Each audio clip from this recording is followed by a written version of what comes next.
حضرت عبدل مطلب کی پشت میں پہنچا۔ اللہ تعالیٰ نے انہیں 10 بیٹے عطا فرمائے۔ انہوں نے منت مانی تھی، اے اللہ اگر تو مجھے 10 بیٹے دے اور وہ جوان ہوں، تنو مند ہوں، تو میں ایک بیٹا تیرے راستے میں قربان کروں گا۔ جب حضرت عبداللہ جو کہ حضرت عبد المطلب کے چھوٹے فرزند تھے، ان کی عمر 18 سال ہوئی تو حضرت عبد المطلب کو اپنی منت یاد آئی۔ انہوں نے اپنے 10 بیٹوں کو بلایا، کہا بیٹا میں نے کعبہ کے رب سے یہ وعدہ کیا ہے کہ اللہ مجھے اگر 10 بیٹے دے گا تو میں ایک بیٹا اللہ کی راہ میں قربان کروں گا۔ اب تم بتاؤ تمہاری رائے کیا ہے؟ کہانی حرم کی پھر دوبارہ دہرائی جا رہی ہے۔ کہا رائے بتاؤ۔ 10 کے 10 بیٹوں نے گردن خم کر دی۔ کہا ایک بیٹے کو ذبح کرنا ہے۔ کہا جس کو چاہو۔ کہا نہیں میں قرعہ ڈالتا ہوں۔ جب قرعہ ڈالا تو حضرت عبداللہ کے نام قرعہ نکل آیا۔ فرشتے پھر دم بخود تھے، مالک تو نے اس کی پشت میں امانت رکھی ہے اور آج اس کو بھی ذبح کیا جائے گا۔ کائنات پر پھر کوہرام مچنے لگا۔ حضرت عبد المطلب آستینیں چڑھا رہے ہیں، ہاتھ کے اندر چھری ہے۔ یہ خبر پورے مکے میں پھیل گئی، سارے سردار دوڑے آئے۔ کہا عبد المطلب یہ رسم تو نہ ڈالو، اس کا ادا کرنا مشکل ہو جائے گا۔ کہا میں نے کعبے کے رب سے یہ منت مانی تھی اور اللہ نے وہ منت پوری کر دی۔ اب میں تو جب قرعہ نکالا تو میرے اس فرزند کے نام قرعہ نکل آیا، میں اس منت کو ہر صورت میں پورا کروں گا۔ لوگ اکٹھے ہو گئے، منت سماجت کر رہے ہیں، لیکن حضرت سیدنا عبد المطلب ہر صورت میں اپنی اس منت کو پورا کرنے کے لیے مصر ہیں۔ پھر کہا کہ حجاز کی حرافہ اس کے پاس چلتے ہیں اور جا کے اس کے سامنے یہ مسئلہ رکھتے ہیں۔ بعض نے لکھا کہ حجر کی کہنا کے پاس جاتے ہیں۔ با اختلاف روایات وہ حجاز کی حرافہ کے پاس پہنچے۔ جب اس کا پتہ کیا تو وہ خیبر میں تھی، تو اس کے پاس سارے سردار اکٹھے ہو کے گئے کہ اس طرح ہمارے سردار نے منت مانی تھی تو اب وہ بیٹے کو ذبح کرنے کے لیے تیار ہے، تو تم بتاؤ کس کے بارے میں ہمیں کیا کرنا چاہیے۔ اس نے کہا کل آنا، میرا تابعی آئے گا تو میں اسے پوچھوں گی، جو مجھے کہے گا میں تمہیں بتا دوں گی۔ اگلے دن یہ سردار پھر اس حرافہ کے پاس پہنچے۔ اس نے کہا کہ میرا تابعی آیا تھا، پہلے تم یہ بتاؤ کہ تمہارے ہاں کسی شخص کی دیت کتنی ہے؟ جو شخص مقتول ہو اس کی دیت قاتل کتنی دیتا ہے؟ انہوں نے کہا 10 اونٹ۔ کہا جاؤ پھر ایک طرف 10 اونٹ رکھو اور ایک طرف عبداللہ کا نام رکھو اور قرعہ ڈالو۔ اگر 10 اونٹوں کی طرف قرعہ نکل آیا تو 10 اونٹ ذبح کر دینا، اور اگر عبداللہ کی طرف نام نکل آیا پھر دوبارہ 10 اونٹ کی طرف اور رکھنا، 20 رکھنا، اور اس طرح اونٹ 10-10 بڑھاتے جانا۔ جب قرعہ عبداللہ کے نام سے ہٹ کر اونٹوں کی طرف نکلا تو پھر اتنے اونٹ ذبح کر دینا۔ میرے تابعی نے یہی حل بتایا۔ کہا ٹھیک۔ آئے اور آ کے ساری بات سنائی۔ 10 اونٹ ایک سمت رکھے گئے اور حضرت عبداللہ کا نام ایک سمت رکھا گیا۔ جب قرعہ نکالا تو حضرت عبداللہ کے نام نکلا۔ پھر 20 اونٹ رکھے گئے، پھر قرعہ نکالا تو حضرت عبداللہ کے نام نکلا۔ پھر 30 اونٹ رکھے گئے، قرعہ حضرت عبداللہ کے نام نکل رہا۔ 40 اونٹ رکھے گئے، 50 رکھے گئے، 60، 70، یہاں تک کہ 100 اونٹ رکھے گئے۔ 100 اونٹ جب ادھر ہو گئے، اب قرعہ نکالا تو اونٹوں کے نام نکل آیا۔ سارے خوش ہو گئے کہ اب قرعہ اونٹوں کے نام نکل آیا، عبداللہ کی جان بچ گئی۔ لیکن حضرت عبد المطلب فرمانے لگے کہ میں ایسا نہیں کروں گا۔ کہا کیا کرو گے؟ کہا ایک مرتبہ نکلا ہے، 3 مرتبہ قرعہ ڈالو۔ اگر تینوں مرتبہ عبداللہ کے نام کی بجائے اونٹوں کے نام نکلا تو پھر میں سمجھوں گا کہ اللہ کی طرف سے یہی مرضی ہے، ورنہ میں اپنے بیٹے کی گردن پہ چھری رکھ دوں گا۔ اللہ اکبر! مکے کے اندر سردار بھی دعائیں مانگ رہے ہیں۔ اللہ اکبر! ایمن بھی دعا مانگ رہی ہے۔ مکے کے پربت دعائیں مانگ رہے ہیں، کائنات کا ذرہ ذرہ دعائیں مانگ رہے ہیں۔ قرعہ جب ڈالا گیا تو دوسری مرتبہ بھی قرعہ اونٹوں کے نام نکلا۔ اب تیسری مرتبہ جب قرہ ڈالا گیا تو ہر ایک کا دل دھڑک رہا ہے. حضرت عبد المطلب تیار ہیں. کہا اگر تیسری مرتبہ بھی قرہ اونٹوں کے نام نہ نکلا تو میں اپنے بیٹے کی گردن پہ چھری پھیروں گا، چونکہ میں نے کعبے کے رب سے منت مانی ہوئی ہے. جب تیسری مرتبہ قرہ ڈالا گیا تو وہ بھی اونٹوں کے نام نکلا. 100 اونٹ ذبح کر دیے گئے. حضرت عبداللہ جو کہ حضور کی امانت کے امانت دار تھے، ان کی زندگی محفوظ ہوئی. حضور علیہ السلام فرمایا کرتے تھے آنا ابن الذبیحین، لوگوں میں 2 ذبیحوں کا بیٹا ہوں. ایک ذبیح اسماعیل علیہ السلام ہے اور ایک ذبیح میرے والد حضرت عبداللہ رضی اللہ تعالیٰ عنہ. جلدی سے حضرت عبداللہ کی شادی کی گئی. حضرت آمنہ سلام اللہ علیہا آپ سے نکاح ہوا. شادی کو ابھی چند ماہ ہی گزرے تھے کہ حضرت عبداللہ رضی اللہ تعالی عنہ شام کی طرف تجارت کی غرض سے گئے. واپس جب مدینہ طیبہ پہنچے تو ان کی طبیعت خراب ہو گئی. تو وہ چند لمحے چند دن وہاں رک گئے. قافلہ بھی رکا لیکن طبیعت سنبھل نہیں رہی تھی. قافلے والے انہیں وہاں چھوڑ آئے اور واپس آ گئے. کچھ دنوں کے بعد خبر پہنچی کہ حضرت عبداللہ رضی اللہ تعالیٰ عنہ کا مدینے میں انتقال ہو گیا ہے. حضور علیہ السلام شکم مادر میں. فرشتوں نے کہا مالک تیرے نبی تو شکم مادر میں یتیم ہو گیا. اے اللہ تیرا نبی تو شکم مادر میں یتیم ہو گیا. آواز آئی آنا حافظ و آنا ناصر و آنا کافل ہو. تم کیوں پریشان ہوتے ہو؟ میں اس کی حفاظت بھی کروں گا، اس کی مدد بھی کروں گا، اس کی کفالت بھی کروں گا. حضرت آمنہ سلام اللہ علیہا کے دل میں یہ خیال تھا کہ میں اپنے شوہر نامدار جس کے چہرے کو ابھی میں نے جی بھر کے دیکھا بھی نہیں تھا اس کی قبر پہ جاؤں. لیکن جو امانت تھی اس امانت کے تقاضے ان کو اس سفر سے روکتے رہے. حتیٰ کہ حضور کی ولادت ہوئی. آقا کریم کی عمر جب 6 سال ہوئی تو اب ان کے دل میں یہ جذبے اور یہ احساس اجاگر ہوا اور یہ جذبہ بڑھ گیا کہ میں جاؤں اور اپنے شوہر نامدار کی قبر پہ حاضر ہوں. حضرت آمنہ سلام اللہ علیہا آپ اپنے نونہال فرزند کو لے کر ام ایمن جو کہ حضرت عبداللہ کی کنیز تھی ان کو لے کر آپ پہنچے. مدینہ المنورہ کچھ عرصہ گزارا. اللہ کے محبوب علیہ السلام کو کسی یہودی نے دیکھا تو اس نے یہ خبر گرم کر دی کہ وہ جو موعود نبی ہے جس کا وعدہ ہماری سابقہ کتابوں میں ہے وہ یہی ہے. لوگ جوق در جوق دیکھنے آنے لگے.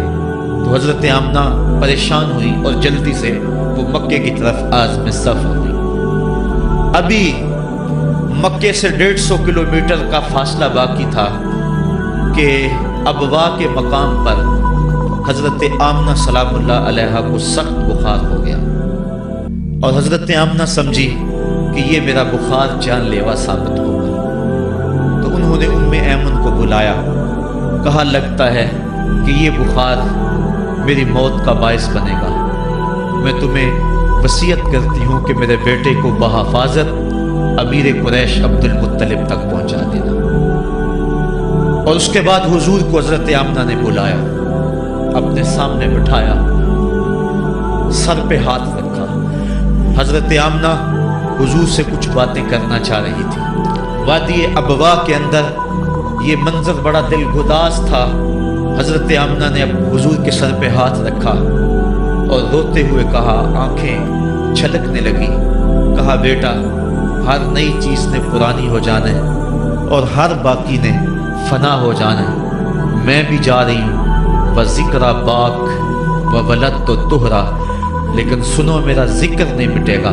میں تیرے جیسا پاکیزہ بیٹا چھوڑ کے جا رہی ہوں. یہ آخری لفظ تھے حضرت آمنہ سلام اللہ علیہا کے. اس کے بعد حضرت آمنہ سلام اللہ علیہا آخری ہچکی لی اور حضور سے ماں بھی جدا ہو گئی. آقا کریم علیہ السلام نے اپنی والدہ کو وہاں دفن کیا ام ایمن کے ساتھ مل کے جیسے بھی ہو سکا. وہ کیا کسی نے کہا تھا تجھے کن پھولوں سے ہم کفن دیں، تو جدا ہی ایسے موسموں میں ہوا جب درختوں کے ہاتھ پھولوں سے خالی تھے. آقا کریم کی آنکھیں چھم چھم برس رہی ہیں حضرت ایمن حضور کو اپنے ساتھ چمٹا لیا اور مکہ المکرمہ پہنچ کے حضور کے دادا کے سپرد کیا۔ 2 سال تک وہ حضور علیہ السلام کو اپنی کفالت میں انہوں نے رکھا۔ کعبۃ اللہ کے سائے میں ان کی مسند بچتی تھی اور ان کے بیٹوں میں سے اور قوم کے کسی فرد کو یہ ہمت نہیں ہوتی تھی کہ اس مسند کے اوپر بیٹھے، دور ہٹ کے بیٹھتے تھے، لیکن حضور جب آتے تو اس مسند کے اوپر چڑھ کے بیٹھ جاتے۔ حضور کے چچا اور حضور کے دیگر عزیز و اقارب کہتے کہ بیٹا نہ چڑھو، تو حضرت عبد المطلب کہتے رہنے دو، یہ بڑی شان والا بیٹا ہے۔ ان سے محبت کرتے، ان کو اپنے ساتھ سلاتے۔ 8 سال کی حضور کی عمر ہوئی کہ امیر قریش کا بھی انتقال ہو گیا۔ ابن حشام نے لکھا ہے کہ جب امیر قریش کا انتقال ہوا تو سوگ میں مکے کے بازار بند ہو گئے، پورا شہر جنازے میں امٹ آیا، لیکن 8 سال کا بچہ تھا، بلک بلک کے رو رہا تھا۔ آج وہ سایہ بھی اٹھ گیا۔ پھر چچا کی کفالت میں گئے اور انہوں نے جس انداز سے کفالت کی اور محبتوں کا ثبوت دیا وہ الفتوں کی ایک لمبی داستان ہے۔ 40 سال کی عمر ہوئی تو اللہ تعالیٰ نے حضور علیہ السلام کو نبوت کی ذمہ داریوں کے اعلان اور لوگوں تک پیغام حق کے ابلاغ کا حکم دیا۔ آقا کریم علیہ السلام جب پیغام حق لے کر میدان میں آئے تو گلی کوچوں اور بازاروں کے اندر مخالفتیں، نکتہ چینیاں، ناموافق حالات کے جکڑ اور مخالفتوں کی آندیاں چلنے لگیں۔ ابھی آپ سن رہے تھے کہ حضرت بلال حبشی کے ساتھ کیا سلوک کیا جاتا رہا، کس انداز کے ساتھ ان کے سینے پہ پتھر رکھ دیا جاتا۔ حضرت خباب بن ارد کے ساتھ کون سا سلوک کیا جاتا رہا، کون کون سے دکھ تھے جو روانہ رکھے گئے۔ حضرت زنیرہ ان کے گلے کے اندر کوڑا ڈال کر کوڑے کی رسی کو تاؤ دیے گئے، یہاں تک کہ ان کی آنکھیں باہر آ گئیں اور آنکھوں کی روشنی جاتی رہی۔ ابو جہل بولا اب بلانا اپنے محمد کو جو تیری آنکھوں کی روشنی کو واپس کرے۔ زنیرہ نے ہاتھ پھیلا لیے اور کہا عرش کے رب، میں ان آنکھوں کا نور کیا میرے بدن کے ٹکڑے ٹکڑے ہو جاتے، کبھی بھی تیرے سے زندگی نہ مانگتی، لیکن اب تیرے نبی کی عزت کا سوال ہے، میری آنکھوں کی روشنی واپس کر دے۔ روایات میں آتا ہے کہ اللہ نے حضرت زنیرہ کی آنکھوں کی روشنی واپس کر دی۔ تکلیفیں آئیں، دکھ آئے۔ مکے کے چوک کے اندر حضرت سمیہ کو نیزہ مار کر ابو جہل نے شہید کیا۔ یہ اسلام کی پہلی شہیدہ تھی جن کا خون مکے کے ریگزار کے اندر گرا۔ حضرت یاسر کو شہید کیا گیا۔ یہ حضرت عمار ابن یاسر کے والد تھے اور سمیہ حضرت عمار ابن یاسر کی والدہ ماجدہ تھی۔ حضرت عمار ابن یاسر کو تختہ سیتم پہ رکھا گیا اور انہیں کوڑوں سے ان کی تواضع کی گئی۔ آقا کریم آئے، عمار ابن یاسر دکھوں اور اذیتوں میں سے 2-4 تھے۔ آقا کریم نے سر پہ ہاتھ رکھا اور کہا صبرن آل یاسر، صبرن آل یاسر ان موعدکم الجنہ۔ کہا آل یاسر صبر کرو، آل یاسر صبر کرو، میں تمہیں جنت کا وعدہ دیتا ہوں۔ تکلیفیں آئیں، دکھ سہے۔ اس راستے کے اندر مکے کی گلیوں میں حضور کے ساتھ جو سلوک ہوا کون بھول سکتا ہے۔ کبھی کانٹے بچھ رہے ہیں، کبھی حضور کی راہوں میں گڑھے کھودے جا رہے ہیں، کبھی اوجریاں ڈالی جا رہی ہیں بدن اطہر کے اوپر۔ ابو لہب اپنے گھر کا کوڑا اٹھا کر حضور کی دہلیز پہ ڈال جاتا ہے۔ عقبہ بن ابی معیط حضور کے گلے کے اندر کپڑا ڈال کے اس کو تاؤ دیتا ہے۔ حضور فرماتے ہیں جتنے دکھ اس نے مجھے دیے کسی نے نہیں دیے۔ اذیتوں کی داستانیں رقم ہو رہی ہیں۔ آقا کریم علیہ السلام کے شفیق چچا بھی انتقال کر جاتے ہیں۔ جب گھر آتے تو اپنی زوجہ حضرت خدیجہ الکبریٰ سے دکھڑے کہتے ہیں، وہ بھی انتقال کر جاتی ہے۔ اس سال کا نام عام الحزن رکھا جاتا ہے، دکھوں کا سال، مصیبتوں کا سال۔ آقا کریم بہت دل برداشتہ ہوئے قوم سے، پھر سوچا چل طائف چلتا ہوں اور طائف والوں کو پیغام حق دیتا ہوں، شاید میری آواز پر وہ لبیک کہہ دیں۔ 1 مہینے کا سفر کر کے حضرت زید بن حارثہ کو ساتھ لے کر طائف پہنچے۔ ان کے 3 سردار تھے، عبد یالیل بن عمر، حبیب بن عمر اور مسعود بن عمر۔ ان کے پاس جا کر پیغام حق دیا، کہا تمہاری بھلائی کا سندیشہ لے کر بڑی دور سے چلا ہوں، میری دعوت کو قبول کر لو، دنیا میں بھی کامیابی